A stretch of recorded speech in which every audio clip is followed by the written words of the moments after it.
બા, આજે જમવામાં શું બનાવ? આજે કાંઈ નથી બનાવવાનું.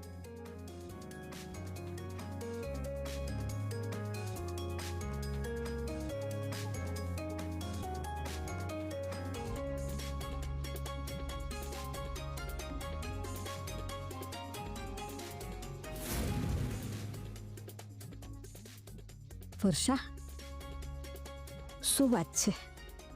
આજે બંને જણા જોડીમાં આવ્યા છે ને કઈ? હા બા, અને બંને ખુશ પણ લાગી રહ્યા છે. વર્ષાબેન, આમાં હું ખાવાનું અને કોલ્ડ ડ્રિંક લાવી છું.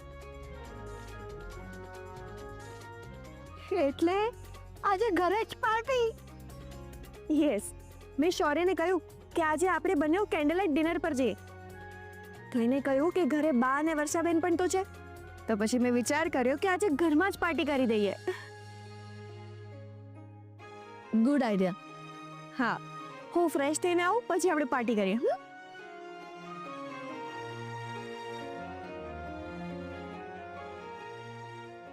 હું પણ ચેન્જ કરીને આવું. હા.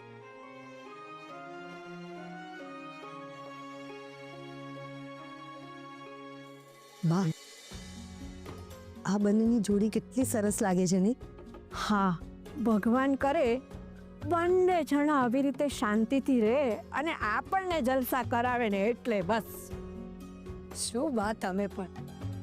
સારું, હવે ચલ જા, આ ફટાફટ બધી તૈયારી કરવા માંડ. હું મસ્ત તૈયાર થઈને આવું છું. જા જલ્દી તું. ઠીક છે.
Wow,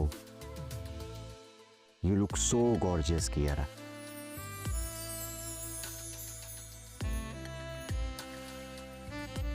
thank you.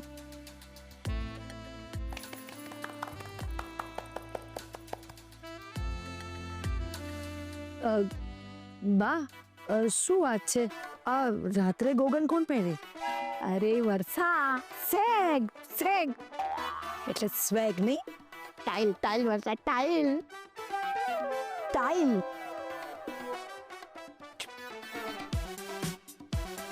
અરે સૌર્ય, ઊભો છે તું? મુજેક વગાડ, જા મુજેક વગાડ ને.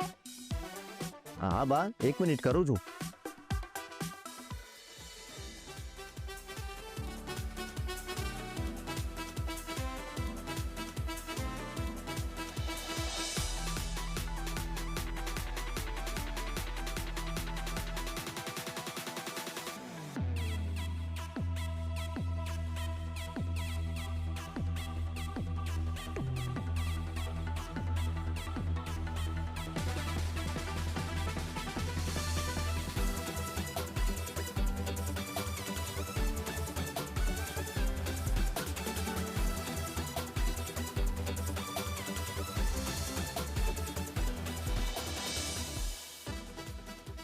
અરે વર્ષાબેન, તમે ત્યાં શું ઊભા છો?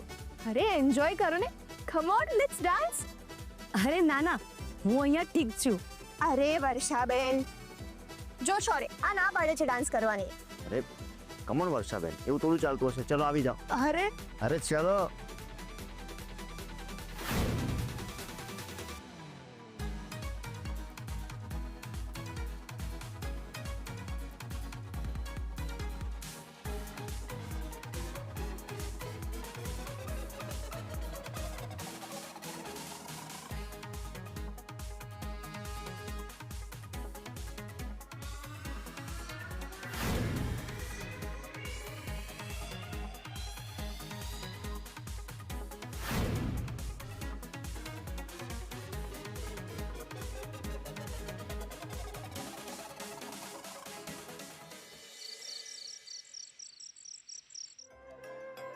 આલો મેડમ.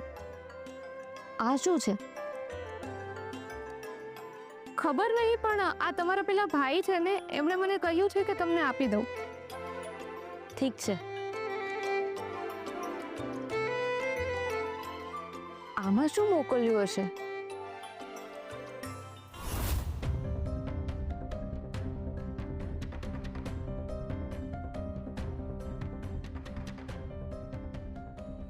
મારી હારી આ વર્ષા રાણી ઘરે આવવાનું નામ જ નથી લેતી. મજબૂરી છે મજબૂરી છે મજબૂરી છે કરે છે, પણ શું મજબૂરી છે? મારા એની હારે નામના જ લગ્ન થયા છે. આના કરતાં તો કુંવારું રહેવું સારું. મારી બેટી મારા ઘરવાળાને કોઈ કામની જ નહીં. સવારે એને પૂછીને થાક્યો કે ભાઈ તારી શું મજબૂરી છે, શું મજબૂરી છે? પણ ના, કહ્યું જ નહીં. મારી બેટી મગનું નામ મરી પાડે તો કંઈક ખબર પડે. કોણ છે ભાઈ?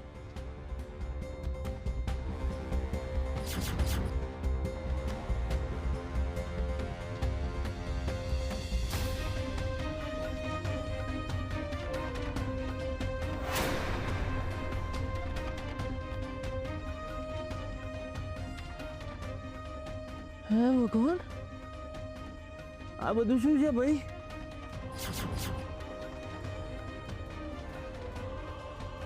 હવે મને સમજાયું કે એની મજબૂરી શું છે. મારી બેટી એટલે જ ઘરે આવવાનું ના પાડે છે. ફોન કરવા દો.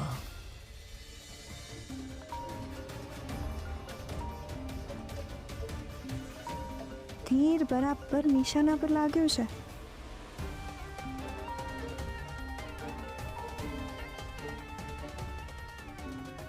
જો શૌર્ય સામે ફોન ઉઠાવીશ ને તો એને ડાઉટ થઈ જશે.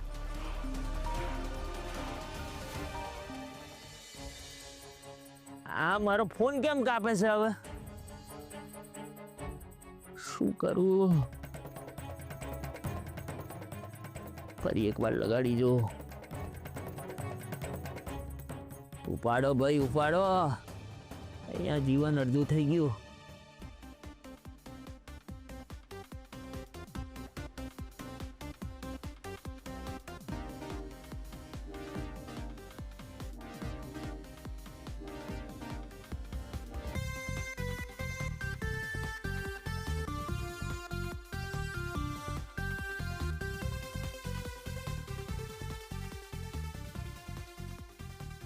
અરે કિયારા, પાર્ટી છોડીને ક્યાં જાય છે? જઈ શકું? તમારી પરમિશન છે? Sorry I am sorry. Please તું ફટાફટ પાછી આવજે. અરે હમણાં જ ગઈ ને હમણાં જ આવે. આવતીકાલે રાધાને આ બધા ફોટા દેખાડી નાના છોકરાને શીખવાડતા હોય ને એવી રીતે બધાની ઓળખાણ કરાવીશ, અને એના કોની સાથે શું સંબંધ છે એ પણ યાદ અપાવીશ. આઈ થિંક આ આઈડિયા વર્ક થવો જોઈએ.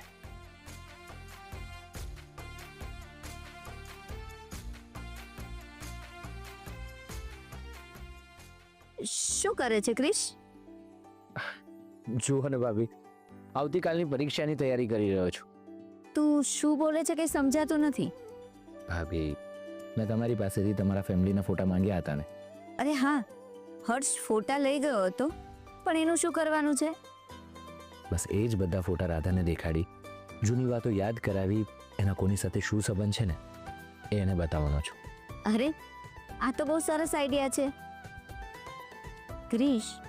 મને લાગે છે કે તારે ક્યાંકથી રાધાના નાનપણના ફોટો મેળવવા જોઈએ. એનાથી કદાચ એને કંઈક વાત યાદ આવી જાય. યુ આર રાઈટ ભાભી.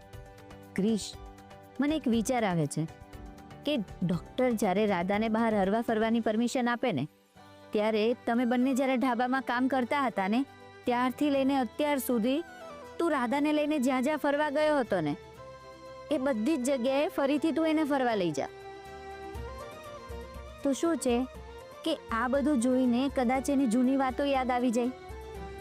એક્સલન્ટ આઈડિયા ભાભી, આવું કરી શકાય.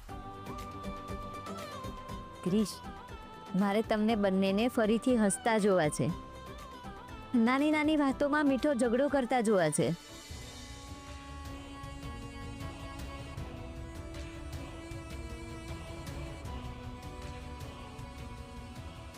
બસ ક્રિશ, મારે તમને બંનેને હસતા જોવા છે, આવી રીતે રડતા નહીં.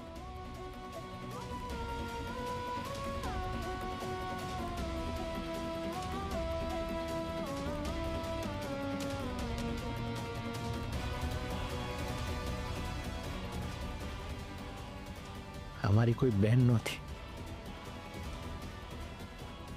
ભગવાને ભાભીના રૂપમાં એક ખોટ પણ પૂરી કરી દીધી. તારી વાત એકદમ કરેક્ટ છે ફિયા. પેલી વર્ષાનો પતિ એકદમ ફાયર પર છે. જેવા મેં વર્ષા અને શૌર્યના વિડીયો મોકલ્યા ને, એના ફોન પર ફોન આવવાના શરૂ થઈ ગયા. તે ફોન તો નથી ઉપાડ્યો ને?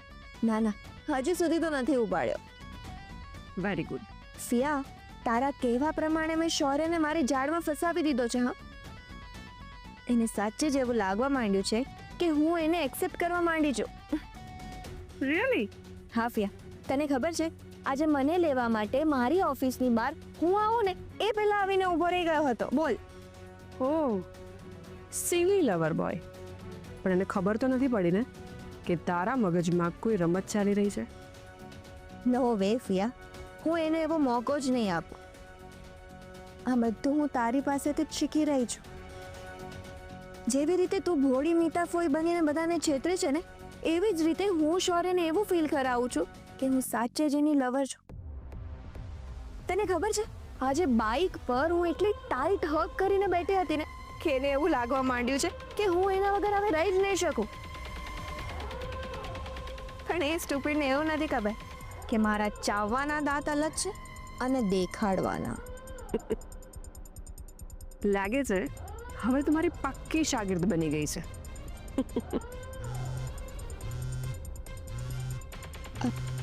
ફિયા, ધનંજયનો ફોન આવી રહ્યો છે.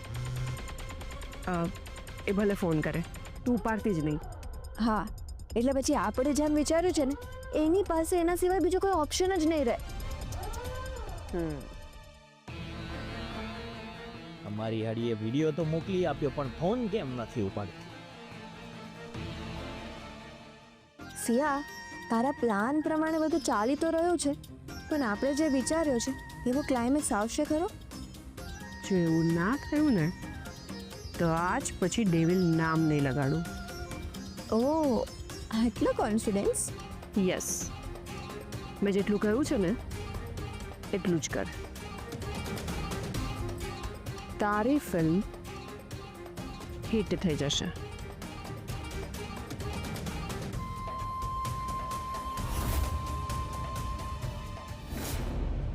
રશ્મિ, આપણે અલગ અલગ આઈડિયાઝ વિચારવી પડશે જેથી રાધાની યાદશક્તિ પાછી આવે. મને લાગે છે કે રાધાના જીવનમાં જે જે અગત્યની મહત્વની ઘટનાઓ બની છે ને, એ આપણે એને યાદ અપાવવી જોઈએ. કદાચ એમાંથી એને કંઈક યાદ આવી જાય.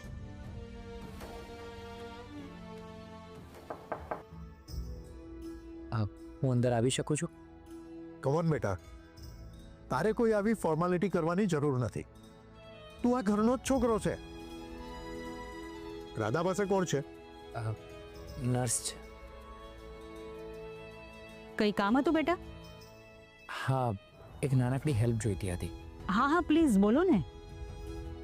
તમને તો ખબર જ છે કે મેં બધા પાસેથી રાધાના ફોટા માંગ્યા છે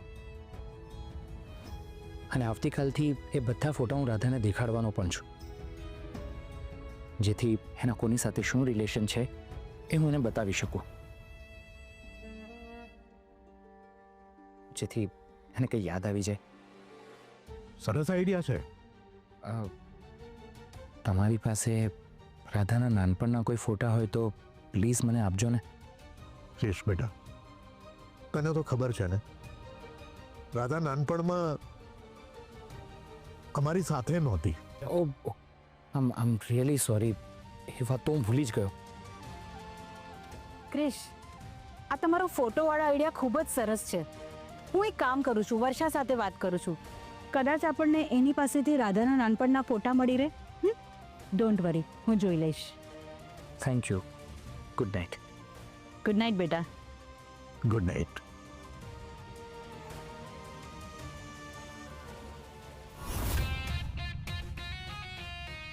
હવે સરસ રંગ જામ્યો છે, મજા આવશે.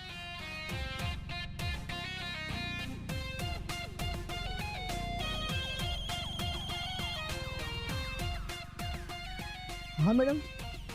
જો મારી વાત ધ્યાનથી સાંભળ.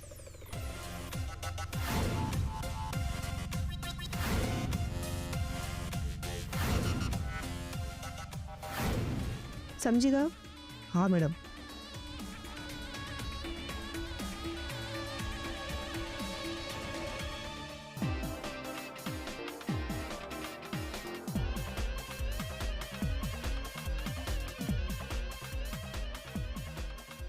હા જો ક્યારે આવી ગઈ. અરે કિયારા, કેટલી વાર? અરે મારી મીઠડી, આવી જા ને જલ્દી. અરે તારા વગર તો પાર્ટી અધૂરી લાગે છે.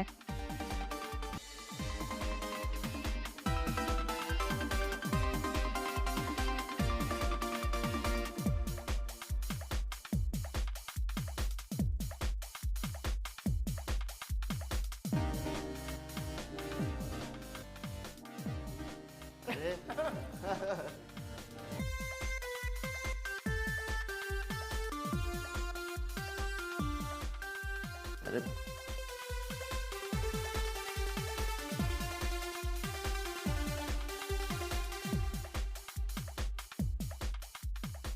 યાર, કોઈનો ફોન આવવાનો છે કે શું? ના ના, એ તો હું આમ જ જોતી હતી. લાવ તો પછી મોકલે ફોન. શું કિયારા તું પણ? Come on, let's dance.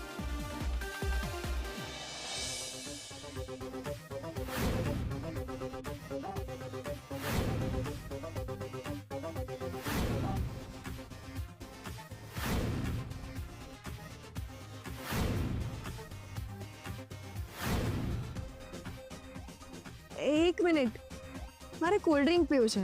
હવે તો લાવી આપું ને.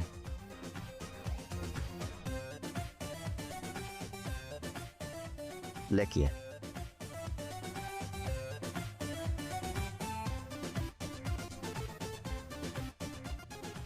વર્ષાબેન, હા સુધીર, તમે શૌર્યને જોઈન કરો. સાહેબ